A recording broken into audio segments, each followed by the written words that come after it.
Hello दोस्तों, इस video में साइंस प्रैक्टिस सेट पेपर देखने वाले हैं, तो आप लोग लास्ट तक जरूर बने रहिएगा। तो चलिए शुरू करते हैं। कहता बल की इकाई है, तो यहाँ पे राइट आंसर होगा बी ऑप्शन। तो देखिए, किसी पिंड या वस्तु पर लगा बल उस पिंड या वस्तु के द्रव्यमान वो उस पिंड या वस्तु के उत्पन्न त्वरण ए के गुणनफल के बराबर होता है, यानी एफ बराबर क्या होता है, एम ए। ठीक है, एफ बराबर एम ए। तो बल की एसआई इकाई जो है न्यूटन होती है। बल की अन्य इकाई के जी, ठीक है, के जी मीटर सेकेंड इनवर्स टी होता है। ठीक है, के जी मीटर पर सेकेंड स्क्वायर, के जी मीटर पर सेकेंड स्क्वायर, ठीक है, या के जी मीटर सेकेंड इनवर्स टू। तो यहाँ पे राइट आंसर क्या हो जाएगा, बी ऑप्शन। नेक्स्ट क्वेश्चन देखिए। एक लड़का 4 केजी के स्कूल बैग को 30 सेकंड तक पकड़ता है। उसके द्वारा किए गए कार्य की जो है मात्रा जूल में। तो देखिए यहाँ पे, चूँकि यहाँ पे तो लड़का 4 केजी का स्कूल बैग 30 सेकंड तक पकड़ता है, तो भार द्वारा नीचे की ओर लगने वाला बल क्या होगा, एम जी। ठीक है, क्या होगा, एम जी, यानी यहाँ पे होगा 4 गुने 30, 4 गुने 10। ठीक है, 4 गुने 10 हो जाएगा। ठीक है, 4 गुने 10 यानी 40 न्यूटन। ठीक है, कितना होगा, 40 न्यूटन। तो इसी बल को जो है लड़का 30 सेकंड तक पकड़ता है। ठीक है, इसी बल को 30 सेकंड तक पकड़ता है। तो W बराबर क्या होगा, तो W बराबर, यहाँ पे G का मान 10 लिए हैं। ठीक है, तो W बराबर हो जाएगा बल गुने विस्थापन, बल गुने विस्थापन। तो चूँकि नीचे की ओर लगने वाले बल के कारण विस्थापन क्या होगा, शून्य होगा। तो W बराबर क्या होगा, 40 गुने 0 बराबर 0। तो यहाँ पे राइट आंसर हो जाएगा सी ऑप्शन। नेक्स्ट कहता पृथ्वी पर किसी वस्तु का भार 200 न्यूटन और द्रव्यमान 20 केजी है। गुरुत्वाकर्षण त्वरण का मान। तो 43 का देखिए, भार बराबर क्या होता है, भार बराबर होता है द्रव्यमान गुने गुरुत्वाकर्षण त्वरण। ठीक है, भार बराबर द्रव्यमान, ठीक है, गुने गुरुत्वाकर्षण, ठीक है, द्रव्यमान गुने गुरुत्वाकर्षण त्वरण। तो यहाँ पे गुरुत्वाकर्षण त्वरण बराबर क्या होगा, तो गुरुत्वाकर्षण, ठीक है, तो यहाँ पे जो होगा गुरुत्वाकर्षण त्वरण बराबर होगा भार बट्टा, ठीक है, भार बट्टा द्रव्यमान, भार बट्टा द्रव्यमान। तो भार बट्टा द्रव्यमान, भार है 200, ठीक, और बट्टा में द्रव्यमान कितना है 20। ये कट के कितना होगा 10 मीटर। ठीक है, 10 मीटर पर सेकेंड स्क्वायर। ठीक है, 10 मीटर पर सेकेंड स्क्वायर, यानी ऑप्शन नंबर बी क्या हो जाएगा, बी हो जाएगा। नेक्स्ट देखिए, कहा कि जल का वाष्पीकरण होता है। तो 44 का होगा सी ऑप्शन, यानी समस्त तापमानों पर। तो किसी तत्व या यौगिक को द्रव अवस्था से गैस अवस्था में परिवर्तन वाष्पीकरण कहलाता है। यह समस्त ताप पर होता है, जो कि ताप के क्रमानुपाती होता है। ठीक है, अर्थात अधिक ताप पर अधिक और कम ताप पर कम होता है। ठीक है, नेक्स्ट फिर है कि निम्नलिखित में से न्यूटन का कौन सा गति नियम जो है लॉ ऑफ मोशन, दीवार पर फेंका हुआ गेंद क्यों जो है टकराकर वापस लौटता है, के संबंध में व्याख्या प्रदान कीजिए। तो 45 का देखिए, यहाँ पे होगा सी ऑप्शन, यानी तीसरा गति का नियम। तो दीवार पर फेंका हुआ गेंद टकराकर वापस लौटता है, जो गति के तीसरे नियम की व्याख्या करता है। जब दो वस्तुओं की पारस्परिक क्रिया में एक वस्तु जितना बल दूसरी वस्तु पर लगाती है, दूसरी वस्तु भी विपरीत दिशा में उतना ही बल पहली वस्तु पर लगाती है। इसमें से किसी एक बल को क्रिया व दूसरे बल की प्रतिक्रिया कहते हैं। ठीक है, इसे क्रिया प्रतिक्रिया का नियम भी कहते हैं। नेक्स्ट कारों के जो ब्रेकिंग पैड में डॉट के गुण का उपयोग किया जाता है। तो 46 का सी, घर्षण का सकारात्मक प्रभाव। तो घर्षण एक प्रकार का बल है जो दो वस्तुओं के मध्य सापेक्षिक गति का विरोध करता है। यह ठोस की सतह पर तरल पदार्थों की परतों के बीच और पदार्थ जो एक दूसरे के ऊपर फिसलते हैं में पाया जाता है। कार या वाहनों के ब्रेकिंग पैड में घर्षण के सकारात्मक प्रभाव के गुण का उपयोग किया जाता है। नेक्स्ट है कहता द्रव और गैसों में जो ताप अंतरण का मुख्य कारण 47 का बीच संवहन। तो द्रव एवं गैसों में ताप अंतरण का मुख्य कारण जो है संवहन है। द्रव एवं गैसों को गर्म करने से पहले जो है नीचे का द्रव या गैस ठंडा रहते हैं। जैसे गर्म करना शुरू करते हैं उसको संवहन धारा बनने लगती है, ठीक है, जिससे नीचे का जो ठंडा द्रव गर्म होकर ऊपर और ऊपर का ठंडा द्रव नीचे आता है। इसी तरह पूरे द्रव या गैस में ऊष्मा स्थानांतरण होता रहता है।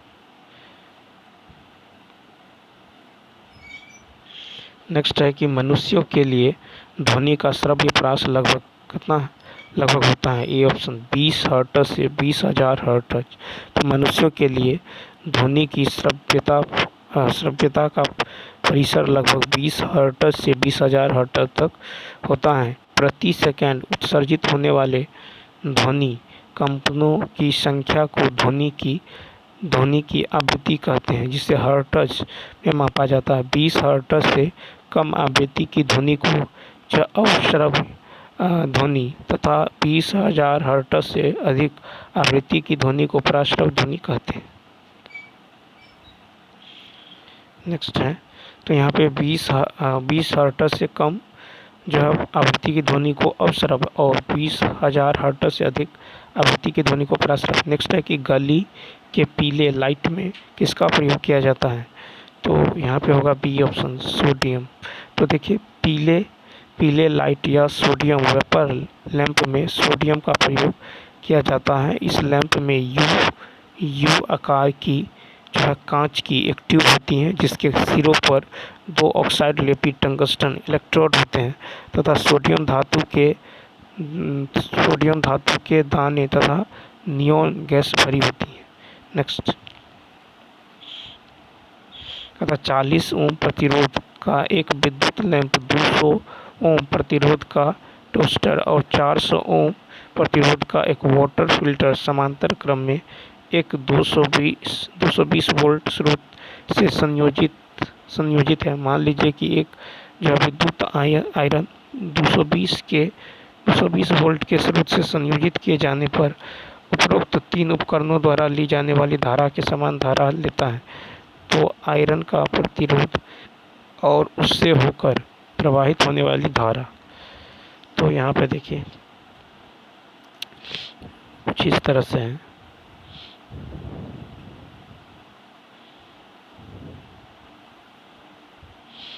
यहाँ पे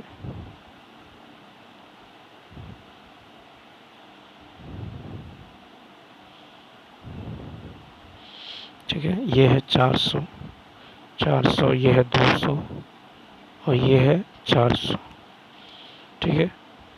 अब देखिए तो विद्युत लैंप, टोस्टर और वाटर फिल्टर का तुल्य प्रतिरोध चूँकि समांतर क्रम में है, तो 1/R बराबर होगा 1/400 प्लस 1/200 प्लस 1/400, ठीक।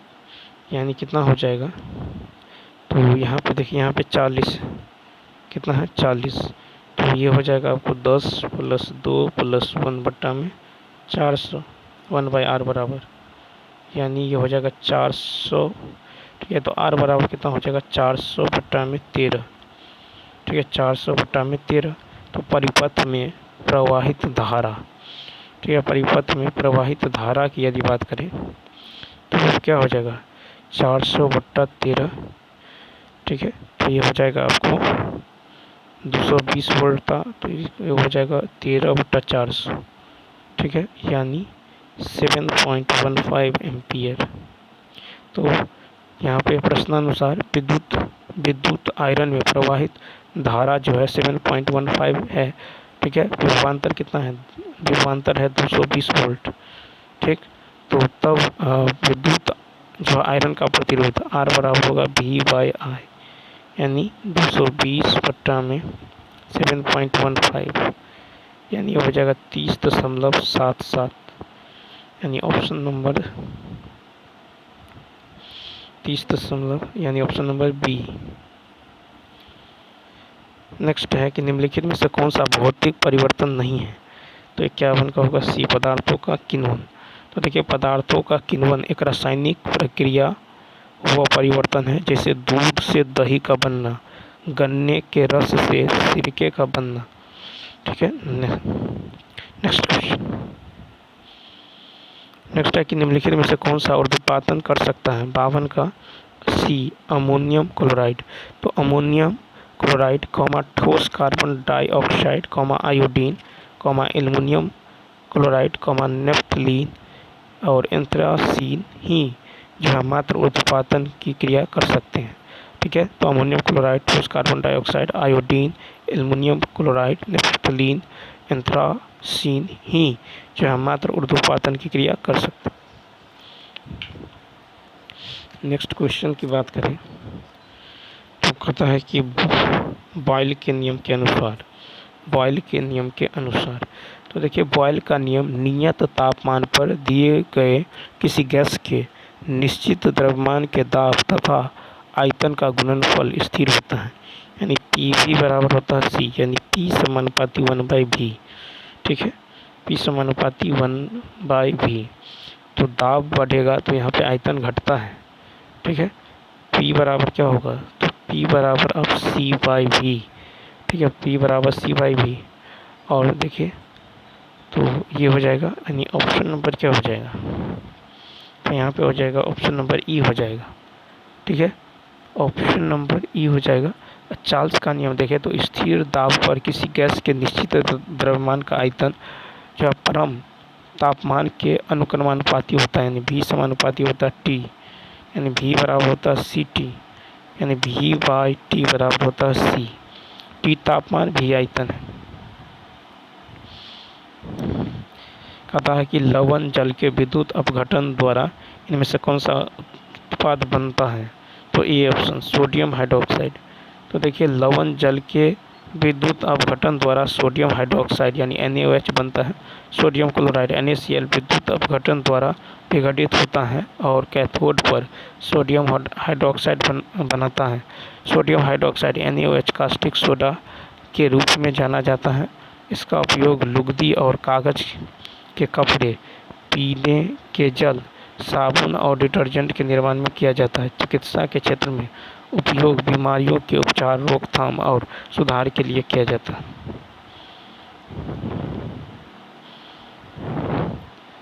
नेक्स्ट है कि निम्न में से कौन से संकेतक उपयोग अम्लीय और उदासीन विलयनों के बीच फर्क करने के लिए किया जा सकता है? तो 55 का होगा डी ऑप्शन। तो देखिए, नेफ्थलीन, मिथाइल ऑरेंज जैसे प्राकृतिक या कृत्रिम सूचक से किसी यौगिक के अम्ल अथवा क्षार होने के गुण का पता लगाया जाता है। कहता है कि सभी अम्लीय धातुओं के साथ अभिक्रिया करके गैस उत्पन्न करते हैं। 56 का बी, हाइड्रोजन।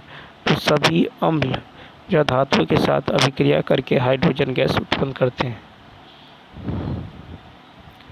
कहता है कौन सा जो आदर्श गैस नहीं है? तो 57 का होगा डी। तो देखिए, निष्क्रिय गैस ऐसे रासायनिक तत्व हैं जो साधारण परिस्थितियों में बिना किसी रंग, गंध या स्वाद के गैस के रूप में रहते हैं। इस गैस में केवल एक परमाणु वाले तत्व होते हैं। प्रकृति में 6 निष्क्रिय गैस मिलती हैं: हीलियम, नियॉन, आर्गन, क्रिप्टन, जेनन और रेडॉन। यह गैसें आवर्त सारणी यानी पीरियोडिक टेबल के 18वें स्तंभ में मिलती हैं। तथा सोडा एसिड अग्निशामक यंत्रों में उपयोग किया जाने वाला लवण है। 58 का ए, सोडियम हाइड्रोजन कार्बोनेट। तो सल्फ्यूरिक अम्ल तथा सोडियम कार्बोनेट या सोडियम हाइड्रोजन कार्बोनेट के मध्य अभिक्रिया को अग्निशामक यंत्रों में प्रयुक्त किया जाता है। इस यंत्र में तनु सल्फ्यूरिक अम्ल से भरी बोतल को सोडियम कार्बोनेट के जलीय विलयन से भरे पात्र के अंदर रखा जाता है। जब सल्फ्यूरिक अम्ल सोडियम कार्बोनेट के संपर्क में आ जाता है, तब जो उत्पन्न कार्बन डाइऑक्साइड गैस बाहर निकल कर आग को बुझा देती है। कहता है खाली स्थान यौगिक एक सुखाने वाले एजेंट के रूप में प्रयोग किया जाता है। 59 का होगा सी, कैल्शियम ऑक्साइड। तो कैल्शियम ऑक्साइड यानी CaO को बिना बुझा हुआ चूना भी कहते हैं। कमरे के ताप पर यह सफ़ेद तथा रवेदार होता है। इसका उपयोग ग्लास चीनी के शुद्धिकरण में होता है। कैल्शियम ऑक्साइड यौगिक एक सुखाने वाले एजेंट के रूप में कार्य करता है। अतः LPG का मुख्य घटक क्या है? B option, butane. तो पेट्रोलियम में लगभग 20% तक hydrocarbon gas methane, ethane, propane, butane होती हैं। इन्हें पेट्रोलियम गैसें या ईंधन गैसें भी कहते हैं क्योंकि ये तेज़ी से जलकर पर्याप्त ऊष्मा प्रदान करती हैं। इन्हें दाब डालकर द्रवीभूत किया जाता है जिसे तरलीकृत पेट्रोलियम गैस LPG कहते हैं। इसके मुख्य घटक के रूप में ब्यूटेन का प्रयोग किया जाता है। ये हानिकारक व गंध रहित होते हैं। इसके रिसाव का पता लगाने के लिए इसमें एथिल मरकैप्टेन नामक पदार्थ मिला दिया जाता है। कार्बोहाइड्रेट, प्रोटीन, वसा का पूर्ण पाचन कहाँ होता है? 61 का ए। तो छोटी आंत। कार्बोहाइड्रेट, प्रोटीन, वसा का पूर्ण पाचन छोटी आंत में होता है। छोटी आंत पाचन तंत्र का एक महत्वपूर्ण अंग है। भोजन का अधिकांश पाचन छोटी आंत में ही संपन्न होता है। छोटी आंत लगभग 7 से 5 मीटर लंबी अत्यधिक कुंडलित संरचना होती है। कहता है कि निम्न में से क्या आहार नाल में अम्लीय आहार को क्षारीय में परिवर्तित करता है? सी ऑप्शन, पीतरस। तो पीतरस प्रत्यक्ष रूप से भोजन के पाचन में भाग नहीं लेता, लेकिन इसमें विभिन्न प्रकार के रसायन होते हैं जो पाचन क्रिया में सहायक होते हैं। पीतरस के महत्वपूर्ण पदार्थ हैं। ठीक है, पहला यह जो है आमाशय से आए भोजन के अम्लीय प्रभाव को क्षारीय बनाता है। यह जीवाणुओं को मारता है तथा इसकी उपस्थिति में ही अग्नाशयी रस कार्य करता है। स्वादिष्ट भोजन देखकर मुंह में पानी आ जाता है। 63 का बी, स्नायु संबंधी प्रतिक्रिया। तो स्वादिष्ट भोजन देखकर मुंह में पानी आ जाता है। यह भोजन के पाचन प्रक्रियाओं के कारण एंजाइमेटिक तंत्रिका नियंत्रण के माध्यम से प्रबंधित किए जाते हैं।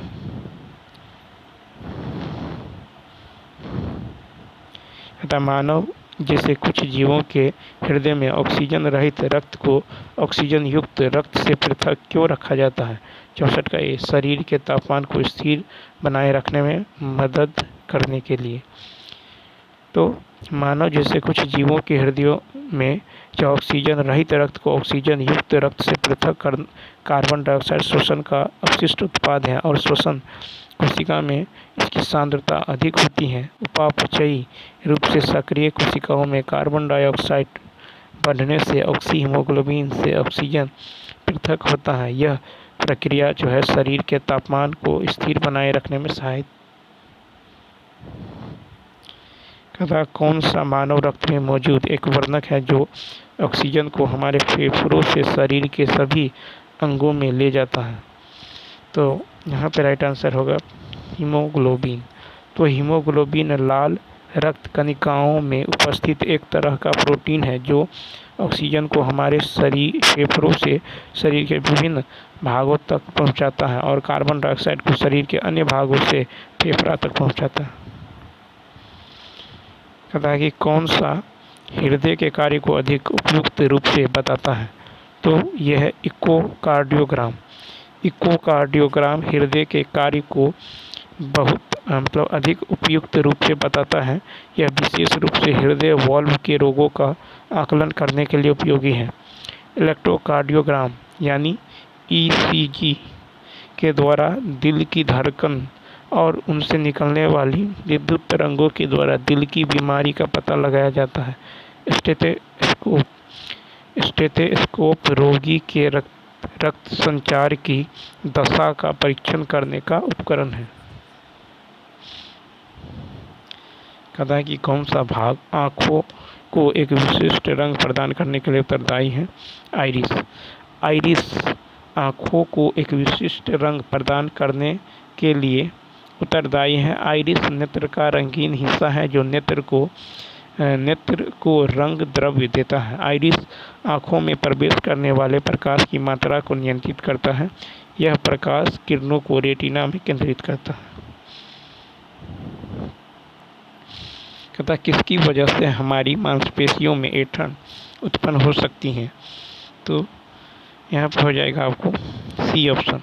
तो देखिए O2 की कमी की वजह से हमारी मांसपेशियों में ऐंठन उत्पन्न हो सकती है। ऐंठन एक मांसपेशी का दर्दनाक अनैच्छिक संकुचन होता है। ऐंठन के ऐसे कारण हो सकते हैं जो अंतर्निहित रोग की वजह से नहीं हो, जैसे आप निर्जलीकरण, अधिक व्यायाम या मांसपेशियों के उपयोग में कमी शामिल है। नेक्स्ट, कान के अंदर कंपन 3 हड्डियों द्वारा प्रवर्तित होता है, जैसे खाली स्थान बीच वाले कान में। सी, तो देखिए कान के अंदर कंपन 3 हड्डियों द्वारा प्रवर्धित होता है। हैमर, इसकी बाहरी सिरा कान के पर्दे से तथा भीतरी चौड़ा सिरा इनकस से जुड़ा रहता है। यह हथौड़े के समान होती है। इसकी लंबाई 8 से 9 mm होता है। एनविल, इसका बाहरी सिरा मेलियस से तथा भीतरी सिरा स्टिरप से जुड़ा रहता है। इसका आकार निहाई की तरह होने के कारण इसे निहाई ठीक है एनविल कहते हैं। यह 7 mm की होती है। उसके बाद है रिस्ट रफ, यह अस्थि जो है घोड़े की जीन के जो है रकाव की तरह होती है। इसके मध्य में एक छिद्र पाया जाता है। हीनताजन्य रोगों के संदर्भ में रिकेट्स खाली स्थान की कमी के कारण होता है। तो सी, विटामिन डी। तो विटामिन ए जो है, विटामिन ए का रासायनिक नाम है रेटिनॉल। रोग रतंधी विटामिन B12 साइनोकोबालामिन, रक्त लाप्तता। फिर विटामिन ई टेकोफेरोल, बंध्यता। विटामिन डी कैल्सीफेरॉल और रिकेट। कौन सा वृद्धि के लिए आवश्यक प्रोटीन प्रदान करता है? ए, दालें। प्रोटीन एक जटिल कार्बनिक पदार्थ है जिसका गठन कार्बन, हाइड्रोजन, ऑक्सीजन एवं नाइट्रोजन तत्वों के अणुओं से मिलकर होता है। इसमें आंशिक रूप से गंधक, जस्ता, तांबा तथा फास्फोरस भी उपस्थित रहते हैं। प्रोटीन त्वचा, रक्त, मांसपेशियों तथा हड्डियों की कोशिकाओं के विकास के लिए आवश्यक है। प्रोटीन के शाकाहारी स्रोतों में दाल, चना, मटर, मूंग, मसूर, उड़द, सोयाबीन, राजमा तथा मांस, मछली, अंडा, दूध आदि मांसाहारी स्रोत हैं।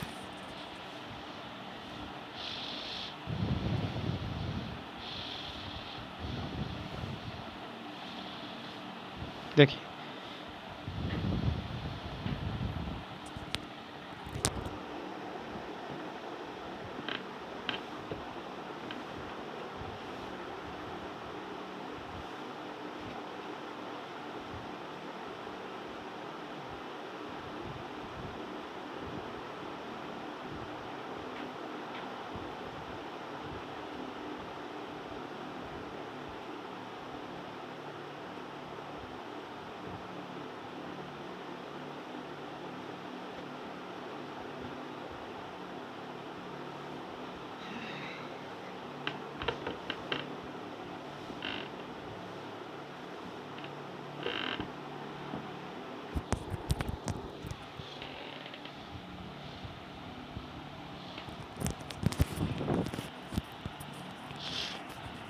देखिए कहता ट्रिपल वैक्सीन यानी टीका नवजात शिशु को निम्न में से किस रोग के खिलाफ प्रतिरोधक क्षमता प्रदान करती है? 72 का होगा बी, काली खांसी, टिटेनस, डिप्थीरिया।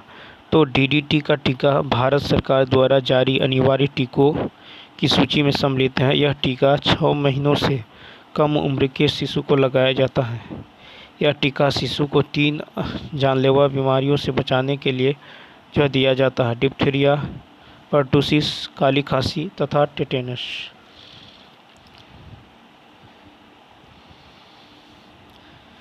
नेक्स्ट है कि सेरीकल्चर शब्द जो किससे संबंधित है? बी ऑप्शन, रेशम की खेती।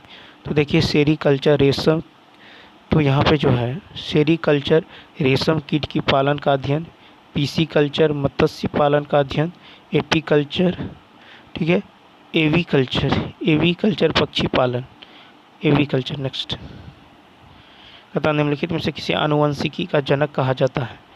तो यह है Gregor John Mendel. Gregor John Mendel को आनुवंशिकी का जनक कहा जाता है क्योंकि मेंडल ने ही सबसे पहले आनुवंशिकी के नियमों की खोज की थी। मेंडल ने मटर के पौधे पर प्रयोग किया था। कथा कि कौन सा अंडे देने वाला स्तनपायी है? 75 का ए, प्लेटिपस। तो प्लेटिपस एक अंडा देने वाला स्तनपायी है जिसे पक्षियों एवं स्तनपायियों के बीच की संयोजी कड़ी माना जाता है क्योंकि इसमें स्तन ग्रंथियां भी पाई जाती हैं जो कि स्तनपायियों का प्रमुख लक्षण है, जबकि अंडे देने वाले जीव पक्षी सरीसृप वर्ग के अंतर्गत आते हैं। कथा कौन सा जीव भोजन को शरीर के बाहर विखंडित करता है और फिर बचे हुए भोजन को अवशोषित करता है? 76 का होगा सी, मशरूम। तो मशरूम भोजन को शरीर के बाहर विखंडित करता है और फिर बचे हुए भोजन को अवशोषित करता है। मशरूम खाने में जो स्वादिष्ट होता है तथा antioxidants, protein, vitamin D, selenium और जिंक से भरपूर होता है। इसका इस्तेमाल दवाइयाँ बनाने के लिए भी किया जाता है। तथा किसे पादप जगत का उभयचर कहा जाता है? तो सी ऑप्शन, ब्रायोफाइट्स। तो ब्रायोफाइट्स को पादप जगत का उभयचर कहा जाता है। ब्रायोफाइट्स एक गैर संवहनी पौधा है जो हरा बीज रहित होता है और जो है कई लिवरवॉर्ट्स या हार्टवॉर्ट्स परिवार से संबंधित होता है। ब्रायोफाइटा में जाइलम और फ्लोएम उत्तक की कमी होता है। ब्रायोफाइटा पादप मिट्टी में रहते हैं लेकिन प्रजनन के लिए पानी की आवश्यकता होती है। ये नम, आर्द्र और छायादार वातावरण पसंद करते हैं। कथा कौन सा द्विलिंगी पुष्प है? 78 का होगा बी, गुड़हल और सरसों। तो गुड़हल और सरसों द्विलिंगी पुष्प है। तरबूज और पपीता एक लिंगी पुष्प है। गुड़हल और सरसों द्विलिंगी पुष्प है। तरबूज और पपीता एक लिंगी पुष्प है। वैसे पुष्प जिसमें नर और मादा दोनों ही प्रकार के यौन अंग पाए जाते हैं द्विलिंगी पुष्प कहलाते हैं। अतः अंकुरण के समय बीज का कौन सा भाग जड़ का निर्माण करता है? तो बी ऑप्शन, मूलांकुर। तो पादप अक्ष का अवरोही भाग जो नीचे मृदा की ओर और उसके अंदर वृद्धि करता है मूल तंत्र या जड़ कहलाता है। जब बीज अंकुरित होता है तब सबसे पहला अंग मूलांकुर निकलता है। मूलांकुर वृद्धि करके प्राथमिक अथवा मूसला जड़ बनाता है, ठीक है। इससे पार्श्विक जड़ें निकलती हैं। अतः पादपों की पत्तियों पर पाए जाने वाले सूक्ष्म छिद्रों का नाम बताएं। 80 का होगा सी, रंध्र। तो पादपों की पत्तियों पर पाए जाने वाले सूक्ष्म छिद्रों को रंध्र कहते हैं। ये छिद्र पादपों में गैसों का आदान प्रदान करते हैं। ये जो है द्वार कोशिकाओं से घिरी होती हैं, ठीक है। यह जो है द्वार कोशिकाओं से घिरी होती हैं। तो चलिए दोस्तों, इस वीडियो में इतना ही। यदि यह वीडियो अच्छा लगा हो तो लाइक, शेयर और सब्सक्राइब करना न भूलें। Thanks for watching.